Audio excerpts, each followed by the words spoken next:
moi dis un grand bonsoir à toute fêtant, toute équipe, famille, moment, minute de la parole de Dieu.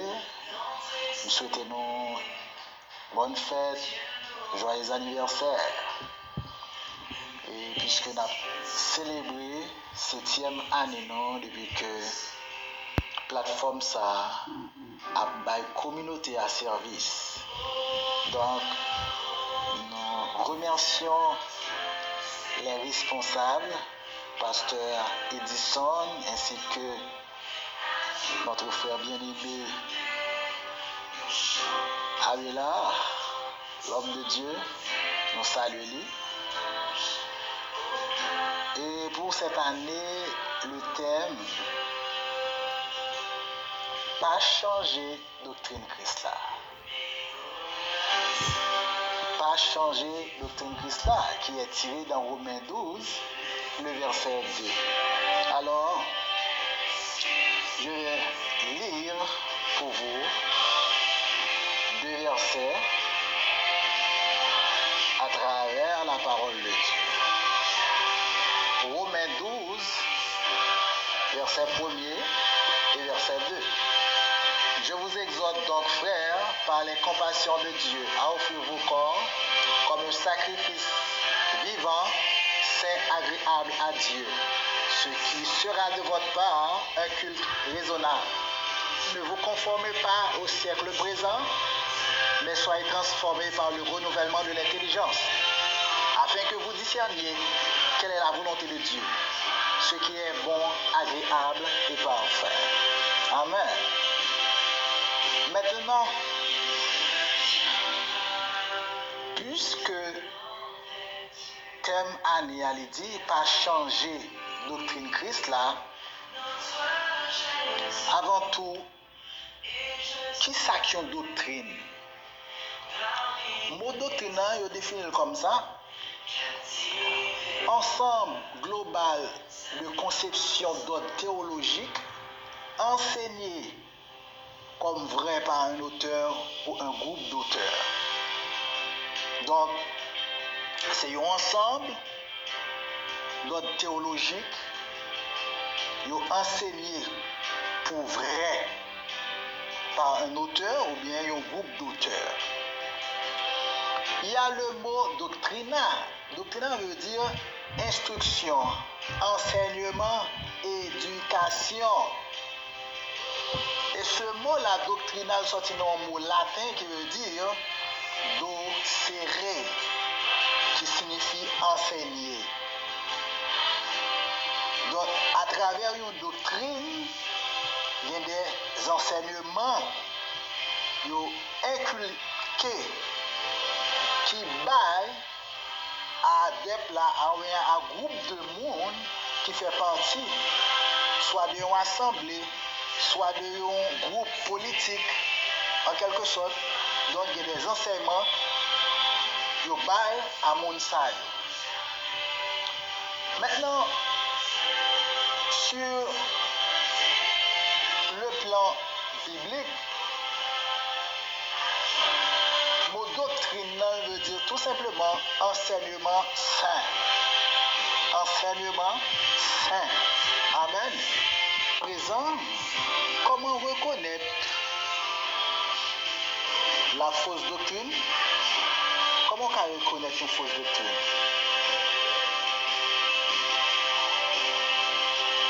D'abord, nous voyons dans 1 Jean chapitre 4, verset 1er.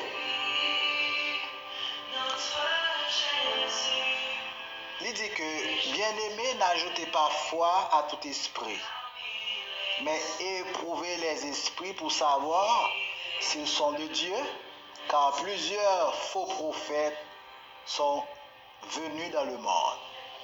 Verset 2. La Bible va montrer comment on va le connaître. Reconnaissez à ceci l'esprit de Dieu. Tout esprit qui ne confesse Jésus-Christ venu en chair est de Dieu. Et tout esprit qui ne confesse Jésus n'est pas de Dieu. C'est celui de l'Antéchrist, dont vous avez appris sa venue et qui maintenant est déjà dans le monde. Tout esprit qui ne confesse pas Jésus n'est pas de Dieu. Ça, dans verset 2 et 3, verset 3, il y a une façon pour reconnaître un faux enseignement, une fausse doctrine, un faux docteur. C'est le fait que moun sa qui vient qui apparaît là, il n'est pas reconnaître Jésus-Christ étant venu en chair. Ça, c'est le premier élément que nous sommes capables de toucher après-midi. Si quelqu'un ne confesse pas Jésus, il rejeter que le Seigneur Jésus-Christ était venu dans la chair, et bien ça c'est un signe qui est en montrant que groupement ça, personne ça qui va reconnaître que Jésus-Christ est venu dans la chair là, eh bien ça l'a enseigné Mouno, des bagailles qui erronés, qui pas chita sur la parole. Parce qu'on va dire que tout esprit qui ne confesse pas Jésus n'est pas de Dieu. Soulignez ça. Tout esprit qui ne confesse pas Jésus n'est pas de Dieu. Amen. Donc, deuxièmement, pour capable reconnaître une fausse doctrine, il faut examiner chaque chose à la lumière de la Bible. Chaque bagage, chaque enseignement fort ou analyser ou examiner à la lumière de la parole de Dieu. D'abord, nous avons plusieurs textes. Nous avons 2 Timothée 3, verset 16, Actes 17, verset 10. 1 Thessaloniciens 5, verset 20 à 23. Mais pour me lire pour vous, Actes 17, verset 10 à 14. Il dit, aussitôt les frères firent partir de nuit Paul et Silas pour Bérée. Lorsqu'ils furent arrivés, ils entrèrent dans la synagogue. Ces Juifs avaient des sentiments plus nobles que ceux de Thessalonique. Ils reçurent la parole avec beaucoup d'empressement. Ils examinaient chaque jour les Écritures pour voir si ce qu'on leur disait était exact. Amen. Est-ce que les chrétiens de Thessalonique, avant Paul aller Bérée, il était passé Thessalonique. Donc il va recevoir. Mais l'arrivée Bérée, on voit que chrétien dans verset 11 il dit que il était recevoir avec empressement. Deuxièmement, il dit il examinait chaque jour les Écritures pour voir si ce qu'on leur disait était exact. Est-ce qu'on est chrétien? Donc, mes frères et sœurs, il y a une façon qui vous permettre que nous sommes capables de dévoiler, identifier des faux prophètes, des faux docteurs. Eh bien, nous avons besoin assidus, toujours à consulter la parole de Dieu, toujours à garder qui sa parole, mon Dieu, dit. Amen. Donc, chrétien Béréo, il était assidu. Et le texte a dit, il examinait chaque jour les Écritures. Ouais, donc pour examiner, cela prend du temps. Parce que il n'y a pas de Bible, même j'en qui a toutes références, nous avons une Bible d'études, il n'y a même pas de ça. Mais le texte a dit, il a examiné chaque jour les Écritures pour voir si ce qu'on leur disait était exact. Maintenant, dans 2 Timothée chapitre 3, le verset 16, il dit « Toute écriture est inspirée de Dieu utile pour enseigner, pour convaincre, pour corriger, pour instruire dans la justice. Amen. De très souvent, les textes, ils disent toute écriture. Ici, il a parlé de toute écriture, il va parler des écritures qui écrites par des auteurs païens. Mais ici, l'apôtre Paul fait référence à l'Ancien Testament et aussi aux portions du Nouveau Testament qui étaient déjà écrites lorsqu'il dit toute écriture. Il fait référence à l'Ancien Testament et les écrits qui étaient là déjà, qui ont rapport au Nouveau Testament. Ok? Il dit toute écriture. Toute écriture est inspirée de Dieu. Il dit pour enseigner, pour convaincre, pour corriger, pour instruire dans la justice ou bien dans la droiture. Ok? Donc la parole de Dieu, il est là pour lui enseigner nous, convaincre nous, corriger nous et instruire nous. Amen. Et ça fait faut prendre le temps pour nous consulter la Bible, la parole de Dieu. Amen. Lorsque la Bible a parlé de examiner, ça fait, mes frères et sœurs, les chrétiens de Béret, quand nous sommes pour dans Actes chapitre 17 là, où elle dit qu'on a examiné. Donc, on te dit nous déjà, yo te gen prend, ça m'a dit yo prend temps yo pour.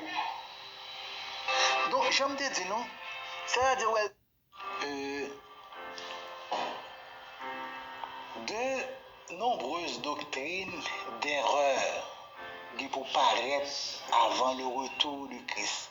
En pile faux docteurs, faux prophètes, mes frères et sœurs, avant l'arrivée de Jésus, il pour paraître.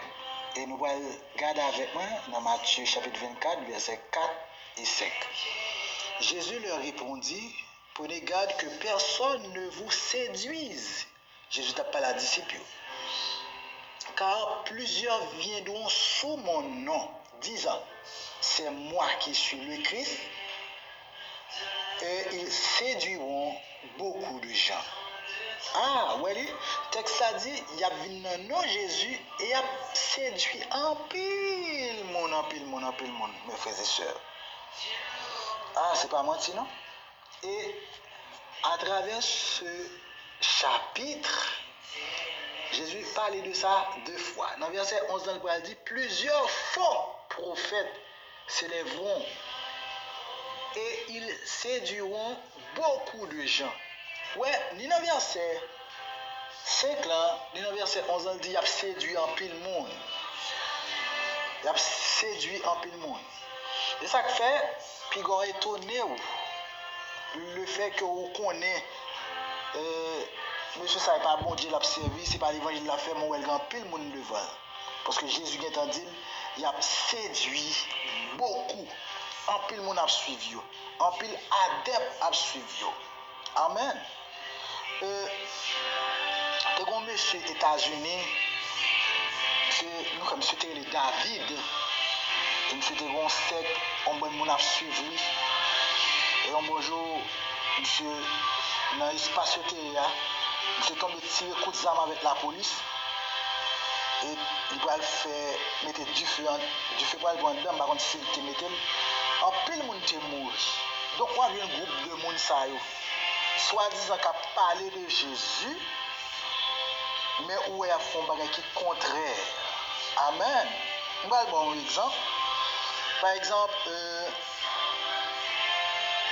nous avons ça appelé l'Église de Jésus, les saints des derniers jours, Église de Jésus des saints des derniers jours, de Balontinon que les Mormons. Origine de l'Église, par exemple, en 1930, on monsieur créé Joseph Smith qui va le fonder lui. Qui ça va dire? Il va dire que recevoir une révélation par un ange, un ange a les Moroni, et ange a balé une tablette, même genre Moïse te gen une table de la loi dans le ballon tablette en or, et il t'a gagné des inscriptions, écritures égyptiennes sous lui. Donc, et ça fait, m'a dit nous ça, c'est pour nous veiller avec révélation. Là, m'a parlé de révélation, m'a parlé de, non, les gens qui dorment, ils font rêve. Non, ça m'a parlé, non? C'est-à-dire que nous venons avec une nouvelle doctrine. Ou bien il était marché l'église, et d'un coup, il dit, wow, ouais Jésus. Une révélation, bon Dieu, bon moi, un ange qui m'a une révélation. Là, il faut faire attention. Depuis que mon âme dit ça, commencez à faire attention. Amen. Doctrine, monsieur ça, il est Joseph Smith, là, sur qui ça le base? Il est basé sur la polygamie. Il y a la polygamie, c'est-à-dire que on est quand il y a plusieurs femmes. Vous comprenez moi? C'est-à-dire que pour dire que c'est celle nous-mêmes. Depuis qu'on a mis celle nous-mêmes, si on pas là, on pas sauver, on pas aller dans le ciel, il faut être dans la religion ça pour marcher, il faut être là pour marcher. Moi me dit ça, bon Dieu pas une religion, mais bon Dieu son relation. Et dans verset 4 là, 1 Timothée chapitre 4, verset 4, il dit, car tout ce que Dieu a créé est bon et rien ne doit être rejeté pourvu qu'on le prenne avec action de grâce. Amen. Donc, mon cap prescrit mon qui garde manger tel bagaille, moi capable manger tel bagaille parce que tel bagaille déranger me manger. Mais c'est pas une doctrine pour comprendre moi on sait de ba yo fourrer dans tête moi pour me pas faire qui est interdit. Donc, bon interdit. Qui m'a à manger le déranger. Il m'a brûlure, il déranger, il m'a mon autre problème, je choisis pas manger, mais c'est pas parce que un gourou au moment il y a un faux prophète prescrit au lit. Amen. Mais pour quand il y a prescrit feuille, faut toujours acheter un bagage pour guérison pour mettre connaître que eh bien on a fait avec un faux docteur, un faux prophète, un faux pasteur, un faux diacre, un faux évangéliste. Amen, l'église. Bon Dieu béni nous. Alléluia. Alléluia. Amen, amen. Et une remarque, mes frères et sœurs, toujours dans 1 Corinthiens chapitre 11 là, 2 Corinthiens, excusez-moi, 2 Corinthiens chapitre 11 là, verset 13-15. Quand ça dit, ces hommes-là, des hommes qui t'ont prêché en l'autre Jésus, en l'autre Jésus, et en l'autre esprit, en l'autre l'évangile, ces hommes-là sont de faux prophètes, des ouvriers trompeurs, des ouvriers trompeurs, déguisés en apôtres de Christ. Est-ce que vous entendez? Et cela n'est pas étonnant puisque Satan lui-même se déguise en ange de lumière. Il n'est donc pas étrange que ces ministres aussi se déguisent en ministres de justice. Leur fin sera selon leurs œuvres. Donc, mes frères et sœurs, donc c'est du temps de l'Église au 1er siècle.